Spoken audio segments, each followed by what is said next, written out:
So the question is asking here, why would God inflict people with pain and then in some cases inflict them with greater pain? What's the wisdom behind that?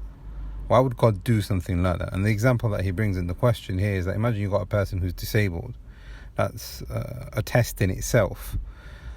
And then perhaps in their finances, or perhaps again in their health, perhaps whatever it might be, they are afflicted throughout the path of their lives with more tests. So then why would God inflict difficulties in the first place and then inflict more difficulties later on down the line? What's the reasoning behind that? Now, the first thing that we need to understand, and the most important thing that we need to understand, Allah subhanahu wa ta'ala tells us in the Quran, لا يسأل ما يفعل وهم يسألون.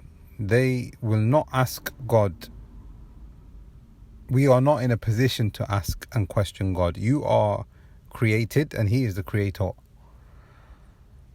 What He does, what He creates, how He creates, His knowledge, His wisdom, our minds do not have the capacity to compute everything that He does and says and orders and wills and creates, and how He creates and how He orders and we will not be able to understand that. Why? Because you are a created being and you live inside the creation, and the Creator knows best about the creation.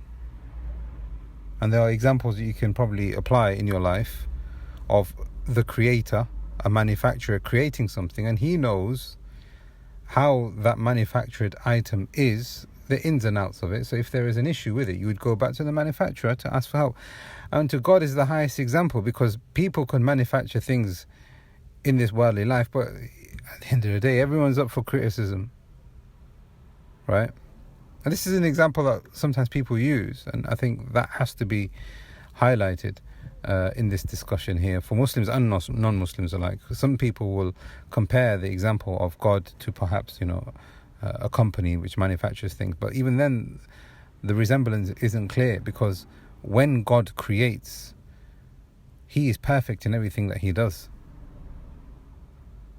Therefore, when you've got a God that creates, and you can see the perfection of His creation throughout the creation, how He has created the universe and the solar system, and there is no chaos and there is perfect harmony, and none of this could have come by chance, and even scientists admit that, then you will then realize that there is a sublime creator behind this all. That's the first thing. And if there is a sublime creator behind this all, then He ultimately knows best. Hence, the Muslim is a person who submits. That's the meaning of Islam. I submit to that creator, the one who is perfect.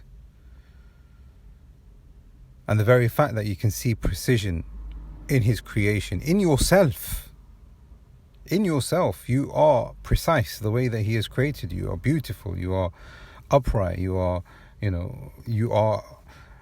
constantly being provided with life, with air, with your heart beating. I mean, what is the substance behind that? It is God. He's placed in your body a soul. If the soul is removed, then you just become a lump of flesh. Who is the one that created you in this perfect manner? It is God. And in yourselves is a sign, as the Quran says. Therefore, when we can see the perfection of God's creation, then that teaches us the perfection of the Creator. When the Muslim understands that, he submits, and whatever comes from his Lord, he has already submitted, because he recognizes His perfection. First point. Second point, all of God's messengers and prophets were tested. And in actual fact, if you look throughout the Quran, if you look throughout previous scriptures, you will find that the way that they were tested is not like the way people are tested today. They were tested in so many different ways, and with so many different factors and variables: health, wealth, children, family, people rejecting them, people wanted to kill them, etc. If these are the people and these are the role models that God has sent, and they were the ones that believed, then clearly there is a flaw in the argument that if God existed, or why would God, punish people, put people through difficulties. That's another thing. Because the very fact that you are being tested doesn't necessarily mean that God doesn't exist, or that doesn't mean that there isn't a wisdom behind you being tested. In actual fact, in certain walks of life, and This is an element that we, again, all can relate to, and for God is the highest example. You need to be tested to see the quality of the substance. Things go through rigorous testing to see if that thing has been manufactured and the quality assurance is there. Otherwise, it will be rejected.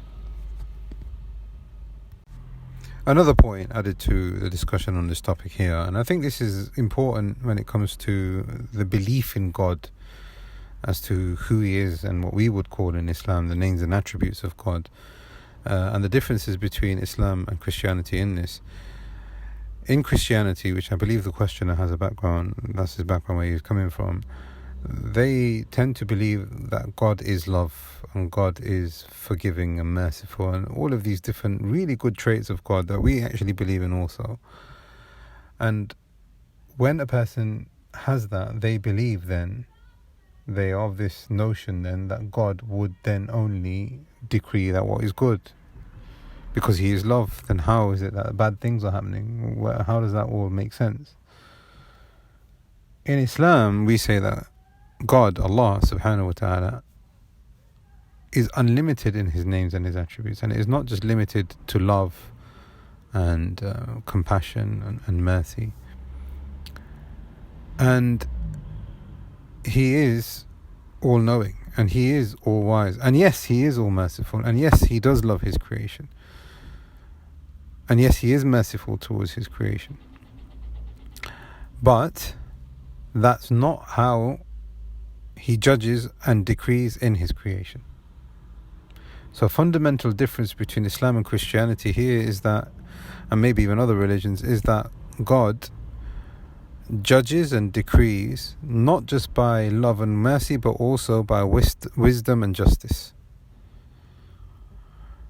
So now when you can understand that, then you see a person in a wheelchair or any kind of disability. May God make it easy for every single one of them that is experiencing those difficulties. We can then, as a Muslim, then say, God has decreed this for this person because He knows what is better for this person. Had they been well, they may have used their legs or whatever ability that they have, or would have had they had it, and it's been taken away from them in a way which would have been worse. Or this is actually better for them. Or if they submitted, they could have an easier path to God's Jannah and to His paradise. So this actually leads on to my next point, which is not everyone will enter into paradise by just worshipping God alone. In Islam, in actual fact, there is a tradition which says that Allah, God, will admit people into His Jannah, into His paradise through His mercy. Now this is important because to attain the mercy of God, of Allah, sometimes comes by devout acts of worship, praying and fasting and charity and etc. But sometimes it comes about by a person being patient with what God, Allah, has decreed, and that in itself then becomes an act of worship. And this goes back to the point that we were mentioning about prophets before. There was never a prophet except that he was tested, and tested in a way which perhaps, much worse than any one of us. However, that brought them closer to God. That actually increased them in submission. This is the point that we're making here. Every single one of us wants success and salvation in the afterlife. But sometimes your acts of worship won't cut it. There may be something else that God knows that if you are patient in, you could have a lofty ranking and station. Another point here is to say, you might see something as something bad, but how do you know it's actually bad?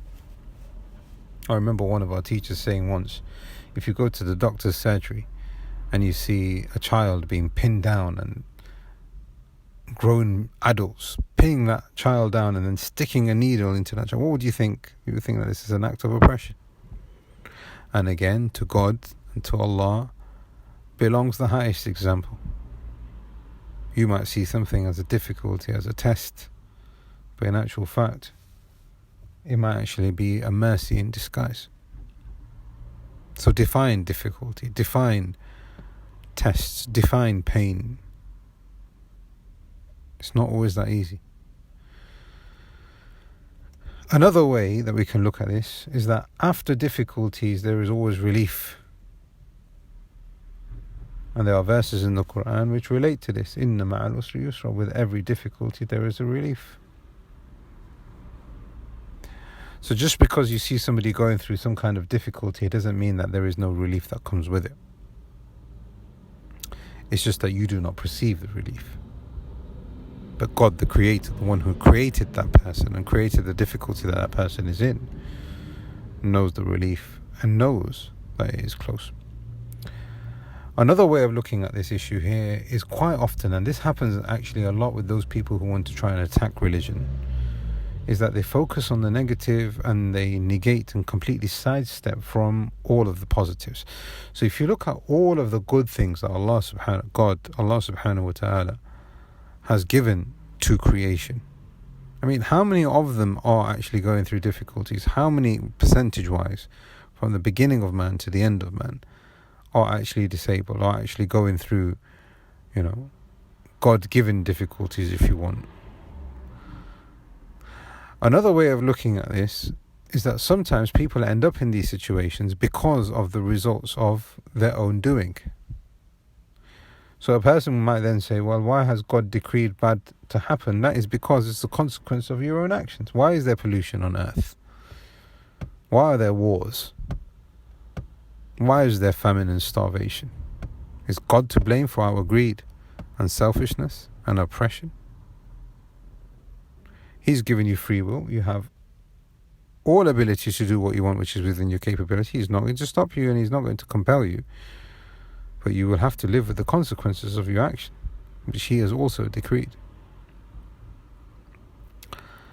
Another way of looking at this situation here as to why is it that God has tested a person and then he continues to test that person, is that through tests a great deal of goodness will come out. Not just relief. This is a point that we just made not long ago, but goodness can come out of it. So let's take for the example of what happened between Adam and his wife and Shaitan and Satan, and how they were tricked and duped and they came down to earth. I believe this is the Christian narrative as well. But after that test and that difficulty, how much good has actually come of it? God has sent prophets, has sent messengers, has sent books, has created you and I. Without that test, you perhaps would never have been existed, and you would perhaps never lived in this world.